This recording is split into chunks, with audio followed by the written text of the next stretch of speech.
வணக்கம் நண்பர்களே, வாழ்க வளமுடன் நலமுடன் வாழ்க வையகம். நாம் அபிராமி அந்தாதி தொடர் பதிவுகளை பார்த்துக்கிட்டு இருக்கோம். நம்ம ஆடி மாசத்திலேயே உங்களோட பேராதரனாலும் ஆத்தாவோட அருளாசினாலும் நம்ம 100 பாடல்களோட விளக்கமும் எல்லாமே நம்ம பார்த்துட்டோம். இன்று ஒரு தகவல் சுதமா யூடியூப் சேனல்ல அதுக்கு மக்கள் கேட்டதற்கு இணங்க எந்தெந்த பதிகங்களுக்கு என்னென்ன பலன்கள் குரூப் பண்ணி போட்டுக்கிட்டு இருக்கோம். அதில் இப்போ 9வது பதிவா துன்பமெல்லாம் நீங்கி ஒரே இன்பம் மகிழ்ச்சி வெள்ளம் பொங்கணும்னா என்ன பாடல் படிக்கலாம். அது மொத்தம் 5 பாடல்கள். பகுதி 9ல 1ல 2 பாடல்கள் இப்ப நான் சேர்த்திருக்கேன். அதுல முதல் 2 பாடல் என்ன, பாடல் எண் 19, பாடல் எண் 28. ஸோ இதை தான் நாம பாராயணம் பண்ண போறோம். அபிராமி அந்தாதின்றது வாழ்க்கையோட ஒரு பொக்கிஷம். இது அபிராமி பட்டருக்கு வந்த பிரச்சனைக்காக இதை பாடினதை நம்ம எடுத்துக்க கூடாது. ஏன்னா அவரோட அருளுக்கும் அவரோட அந்த பக்திக்கும் அம்பாள் இது பாடித்தான் அந்த பிரச்சனையிலேருந்து வெளியில வரணுன்றது கிடையாது.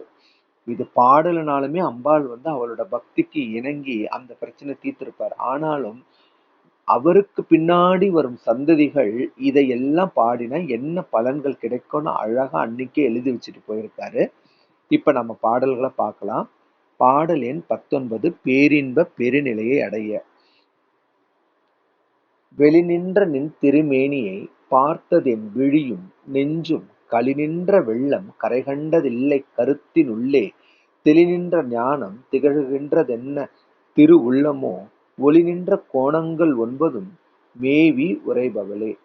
இதுல என்னன்னா அழகா சொல்றார். முந்தின பாடல்ல என்ன கேட்டிருப்பாருன்னா, எனக்கு என்னுடைய கடைசி காலத்துல நான் இறக்கும் தருவாயில் வரும்போது யமன் என் மேல பாச கயிறை வீசும் போது நான் அந்த பயப்பட உணர்வே எனக்கு வராம நீ என்னை வெளியிருந்து காக்க வேண்டும் பாடலை முடிச்சிருப்பாரு. அதுக்கப்புறம் நீ வெளியில இருந்து என்ன பண்ணணுங்கிறத இந்த பாடல்ல சொல்லியிருப்பாரு. அப்படி நீ வெளி நின்ற உன்னோட திருமேனியை பிரகாசம் பொருந்திய 1000 மின்னல்கள் பொருந்திய உன் திருமணியை பார்த்த உடனேயே அவரோட கண்ணும் நெஞ்சும் களி நின்ற வெள்ளம். களினா மகிழ்ச்சி. அதோட கண்ணும் அவரோட நெஞ்சும் மகிழ்ச்சி பொங்க முடியாத காட்டாற்று வெள்ளத்தை போல இருக்குமா. எப்படி? காட்டாற்று வெள்ளத்துக்கு எதுவுமே நிக்காது, கரையும் கிடையாது திரையும் கிடையாது. அப்படி இருக்கிற கருத்தினில்லே தெளி நின்ற ஞானம். அப்ப என்ன இருக்குமா, என் அறிவெல்லாம் போய் உன்னை பார்க்கிற அந்த தெளிவு மட்டுமே என்னிடத்தில் இருக்கும்.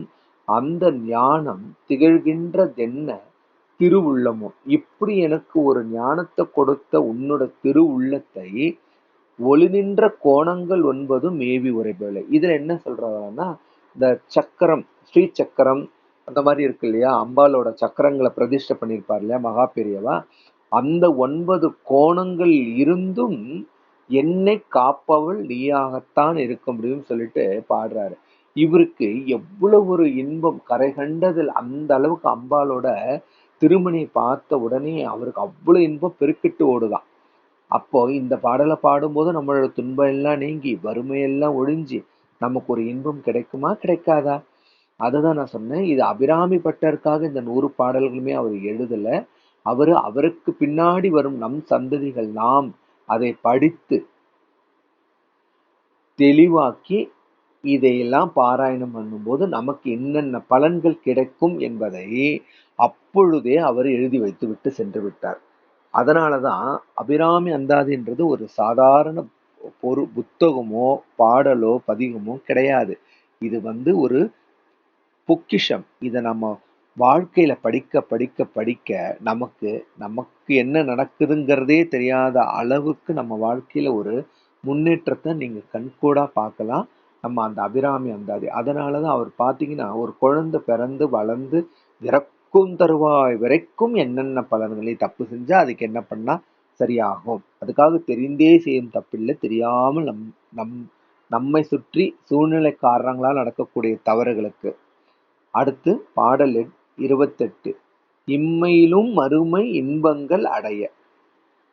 சொல்லும் பொருளும் என நடமாடும் துணைவருடன் புல்லும் பரிமள பூங்கொடியே நின் புது மலர்த்தாள் அள்ளும் பகுலும் தொழும் அவர்க்கே அழியா அரசும் செல்லும் தவநெறியும் சிவலோகம் தித்திக்குமே.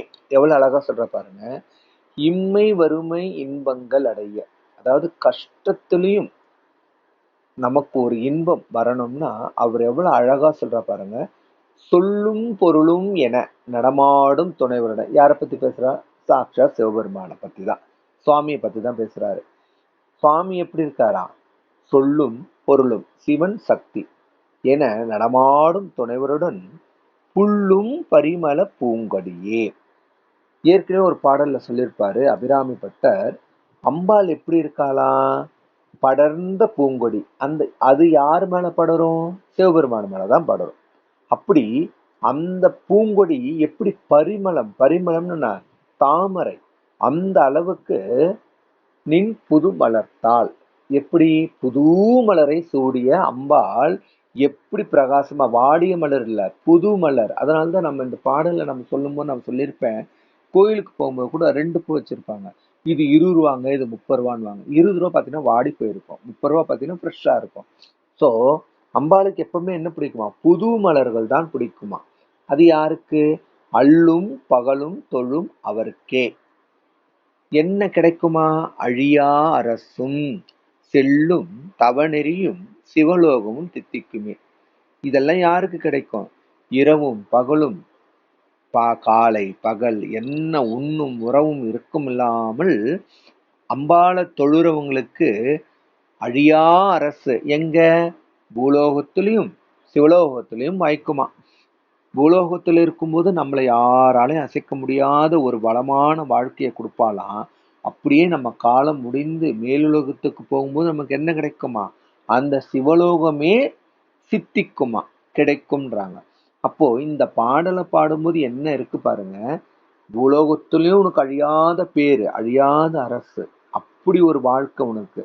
அதாவது ஒரு மன்னர் வாழ்ந்தா எப்படி இருக்கும்? அப்படி ஒரு வாழ்க்கை. அப்படியே காலம் கடந்து நீ மேலுலகம் சென்றாலும் சிவலோகத்தில் நமக்கு சித்திக்கும். அவ்வளவு அழகா. அதனாலதான் மொத்தம் 5 பாடல்களை சொல்லியிருக்காரு. கஷ்டம், வறுமை, கடன், என்ன துன்பம், கொடும் துயரம் எது இருந்தாலும் இந்த 5 பாடல்களை பாராயணம் பண்ணும்போது அது எல்லாம் சுக்குநூறாகி தூள் தூளா உடைஞ்சு நமக்கு என்ன கிடைக்குமா? அதுல இன்பம். அந்த இன்பம் எப்படிப்பட்டதா இருக்குமா? களி பொறுக்க, அதாவது கண்ணும் நெஞ்சும் கரை காட்டாற்று வெள்ளத்தை போல அடித்து செல்லுமாம் அந்த இன்பம். என்ன மக்களே, இந்த பாடல்கள் உங்களுக்கு பிடிச்சிருக்கும்னு நினைக்கிறேன். இந்த பாடலை தினமும் பாராயணம் பண்ணுங்க. எப்பேற்பட்ட கஷ்டமும் வெறுத்து ஓடி போய் நமக்கு வாழ்க்கையில இன்பம் மட்டுமே கிடைக்கும். நம்ம சேனலை தொடர்ந்து ஆதரவு அளித்து வரும் அனைவருக்கும் நன்றி. ஒரே ஒரு விஷயம், 2000 சப்ஸ்கிரைபர்ஸ் நோக்கி நம்ம போய்கிட்டு இருக்கோம். இது உங்களோட பேராதரவுனால தான், இல்லைன்னா இது வாய்ப்பே கிடையாது. நம்ம சேனலை தொடர்ந்து சப்ஸ்கிரைப் பண்ணுங்க, உங்க ஃப்ரெண்ட்ஸ் ஃபேமிலிக்கு பண்ணுங்க, ஷேர் பண்ணுங்க, லைக் பண்ணுங்க.